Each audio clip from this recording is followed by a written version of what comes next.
এই জন্য আল্লাহর নবী মায়ের কথা 3 বার বলেছেন, বাবার কথা 1 বার বলেছেন।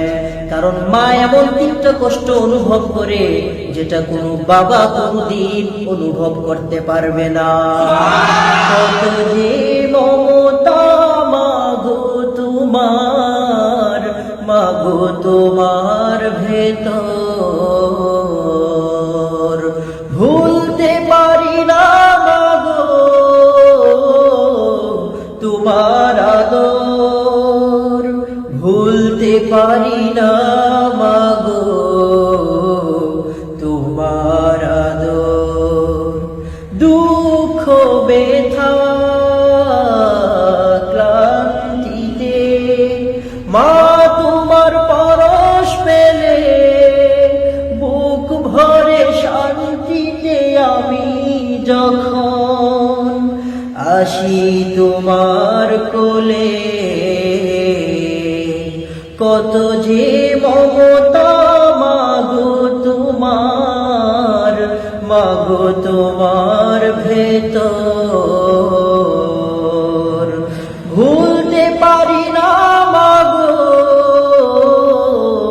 তোমার আদর, ভুলতে পারি না মাগো তোমার আদর। وَقَضَى رَبُّكَ أَلَّا تَعْبُدُوا إِلَّا إِيَّاهُ وَبِالْوَالِدَيْنِ إِحْسَانًا। আল্লাহ পাক রব্বুল আলামিন নিজের ইবাদতের পরে যে কাজ করার কথা আল্লাহ বলেছেন সেটাই হলো পিতামাতার সাথে সদাচরণ করা। আল্লাহ বলতেছেন وَقَضَى رَبُّكَ أَلَّا تَعْبُدُوا إِلَّا إِيَّاهُ, তোমার প্রতিপালকের চূড়ান্ত ফয়সালা হলো আল্লাহকে ছাড়া অন্য কারো ইবাদত করা যাবে না, যেন অন্য কারো ইবাদত না করে। 2 নম্বর আদেশ وَبِالْوَالِدَيْنِ إِحْسَانًا, এবং পিতামাতার সাথে আল্লাহ পাক রব্বুল আলামিন সদাচরণের কথা আল্লাহ বলেছেন।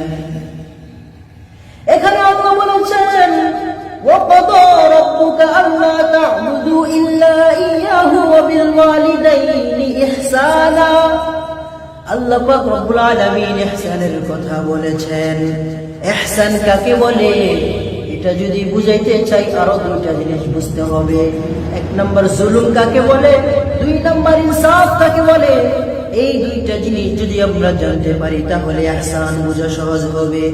জুলুম বলা হয় একজনের হক চোর করে নিয়ে আরেকজনকে দিয়ে দেওয়া, অথবা সবল কর্তৃক দুর্বলের উপর বাড়াবাড়ি করাকে বলা হয় জুলুম। একজনে আপনাকে 1টা থাপ্পড় দিয়েছে, আপনি তাকে 2টা থাপ্পড় দিয়েছেন, জুলুম। একজনে আপনাকে 1টা গালি দিয়েছে, আপনি তাকে 2টা গালি দিয়েছেন, এটা জুলুম। একজনে আপনাকে কোনো কিছুই বলে নাই, আপনি তাকে থাপ্পড় দিয়েছেন, জুলুম। একজনে আপনাকে, আর ইনসাফ বলা হয় একজনে আপনাকে 1টা গালি দিয়েছে, আপনি তাকে 1টাই গালি দিয়েছেন, এটাকে বলা হয় ইনসাফ। একজনে আপনাকে 1টা লাথি দিয়েছে, আপনি যদি তাকে 1টা লাথি দেন, এটা হলো ইনসাফ। একজনে আপনাকে 1টা বকা দিয়েছে, আপনি তাকে 1টা বকা দিয়েছেন, এটাকে বলা হয় ইনসাফ। আর ইহসান হলো একজনে আপনাকে অনেকগুলো গালি দিয়েছে, আপনি তাকে অনেকগুলো গালি না দিয়ে মাফ করে দিয়েছেন। এবং একজনে আপনাকে 1টা থাপ্পড় দিয়েছে অযথায়, আপনি তাকে কোনো কিছুই বলেন নাই, আপনি তাকে ক্ষমা করে দিয়েছেন, এটাই বলা হয় ইহসান। আল্লাহ পাক রব্বুল আলামিন এই জন্য পবিত্র কোরআনে বলেছেন وَقَضَى رَبُّكَ أَلَّا تَعْبُدُوا إِلَّا إِيَّاهُ وَبِالْوَالِدَيْنِ إِحْسَانًا। তার সাথে ইহসান শুরু সদাচরণের কথা কে বলেছেন? আল্লাহ পাক রব্বুল আলামিন। এই জন্য আল্লাহ অন্য এক আয়াতের মধ্যে বলেন ওয়াখফিদ লাহুমা জানাহাদ যুল্লি মিনার রাহমা ওয়া কুর রাব্বিরহামহুমা কামা রাব্বায়ানি صغيرا আল্লাহ রাব্বুল আলামিন এই আয়াতের মধ্যে আল্লাহ বলতেছেন ওয়াখফিদ লাহুমা জানাহাদ যুল্লি মিনার রাহমা তুমি তোমার রহমতের পাখাগুলো তাদের জন্য বিছিয়ে দাও। এখানে পাখা শব্দ কেন বলেছেন মুফাসসিরিনে কেরাম আয়াতের ব্যাখ্যায় বলেন মুরগি যেরকম চিল এবং কাকের আক্রমণ থেকে নিজের বাচ্চাকে বাঁচানোর জন্য নিজের পাখাগুলো বিছিয়ে দেয়, আল্লাহ এটাই বোঝাতে চাচ্ছেন তোমার পিতামাতা বার্ধক্যে উপনীত হলে বিভিন্ন কষ্টের সম্মুখীন হতে পারে, কিন্তু তুমি সন্তান জীবিত থাকতে যেন তোমার পিতামাতা সামান্য পরিমাণ কষ্ট অনুভব না করে। এই জন্য আল্লাহ রাব্বুল আলামিন ইহসানের কথা বলেছেন। ইহসানের কথা বলার অর্থ হলো তোমার পিতামাতা তোমাকে অনেক সময় গালি দিতে পারে, কারণ ছাড়া তোমাকে প্রহার করতে পারে, অনেক সময় তোমাকে অনেক কষ্ট দিতে পারে। সব সন্তানকে অনেক সময় পিতামাতা এক নজরে দেখে না, এক সন্তানকে একটু বেশি ভালোবাসে, তোমাকে একটু কম ভালোবাসছে। তার মানে এই নয় তুমি তোমার পিতামাতাকে কষ্ট দিবা। আল্লাহ বলেছেন ইহসান করতে, অর্থাৎ তারা যা কিছুই করুক না কেন তুমি সন্তান জীবিত থাকতে সামান্য পরিমাণ কষ্ট তাদেরকে দিতে পারবা না। বুখারী শরীফের 416 নম্বর হাদিস হযরত আবু হুরায়রা রাদিয়াল্লাহু তাআলা আনহু থেকে বর্ণিত جاء رجل إلى رسول الله صلى الله عليه وسلم এক ব্যক্তি আল্লাহর রাসূলের দরবারে এসে আল্লাহর রাসূলকে বলতেছেন মান আহাব্বুন নাসি বিহুসনি সুহবাতি ইয়া রাসূলুল্লাহ আমার সদ্ব্যবহারের সর্বাধিক হক কোন ব্যক্তি রাখে, অর্থাৎ সর্বাধিক কোন ব্যক্তি আমার কাছ থেকে সদ আচরণের হকদার।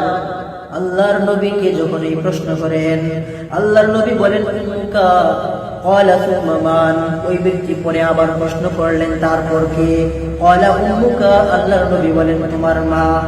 এরপর তৃতীয়বার প্রশ্ন করলেন এরপরে কোন ব্যক্তি, আল্লাহর নবী তৃতীয়বার উত্তর দিলেন তোমার মা।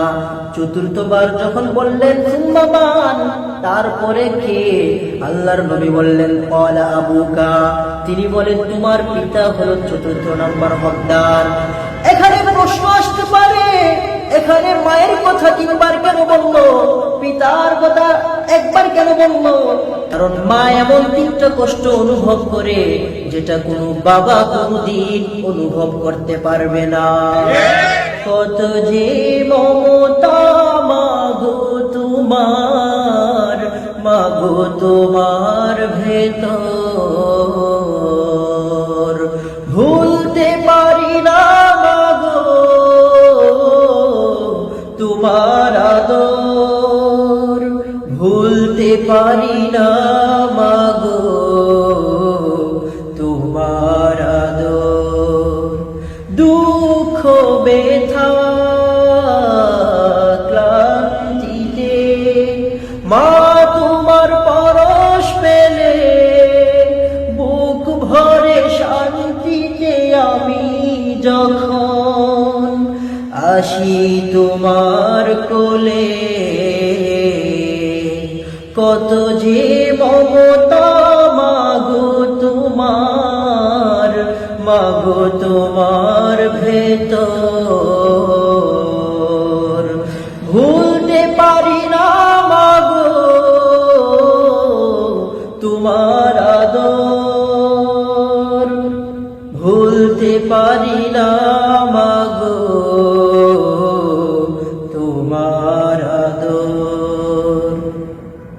খুব বেশি দূরে না গ্রাম থেকে জেলা শহর, মন তবু খুঁজে ফিরে মা তোমায় অষ্টপ্রহর। আল্লাহ পাক রব্বুল আলামিন বাবা মার সেবার কথা এত গুরুত্ব দিয়েছেন, নিজের ইবাদতের পরে সর্বপ্রথম বাবা মার সাথে সদ আচরণের কথা আল্লাহ বলেছেন।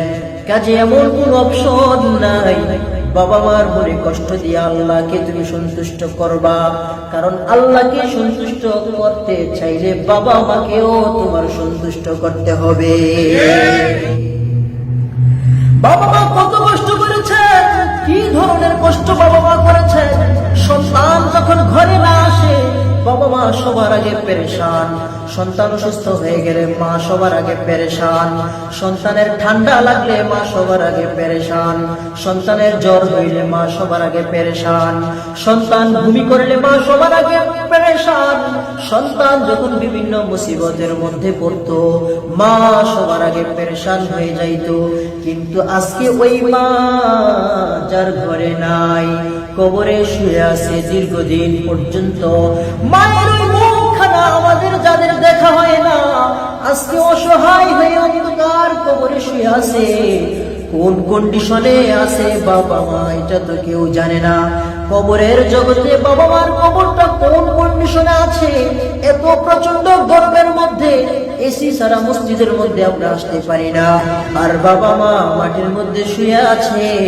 কোন কন্ডিশনে বাবা মার কবর জানি রয়েছে।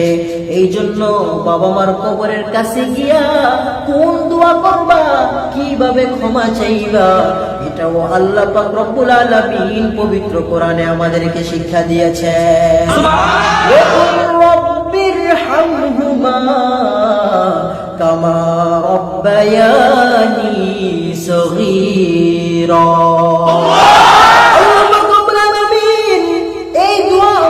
শিক্ষা দিয়েছেন যাদের বাবা মা জীবিত নাই তারা কিভাবে আল্লাহর কাছে দোয়া করবে। আল্লাহ কত সুন্দর করে দোয়া শিক্ষা দিয়েছেন, রব্বির হামহুমা, আল্লাহ তুমি আমার বাবা মার প্রতি রহম করো, কামা রব্বায়ানি সগীরা, আমি যখন শৈশবে ছিলাম, আমি যখন ছোট ছিলাম, বাবা মা আমার প্রতি যেরকম খেয়াল রাখতো, আমি কোনো কষ্টে পড়লে বাবা মা সহ্য করতে পারতো না, আমার শরীরে মশা মাছি বসলে বাবা মা সহ্য করতে পারতো না। কোন সন্তানের গায়ে যদি একটা মাছি বসে বাবা মা সহ্য করতে পারে না। আল্লাহ আজকে আমার বাবা মা নাই, তারা কোন হালতে কবরের মধ্যে আছে আল্লাহ জানি না। ছোটবেলা আমার প্রতি বাবা মা যে খেয়াল করতো, আল্লাহ আজকেও তুমি আমার বাবা মার কবরটাকে ওই রকম করে দাও।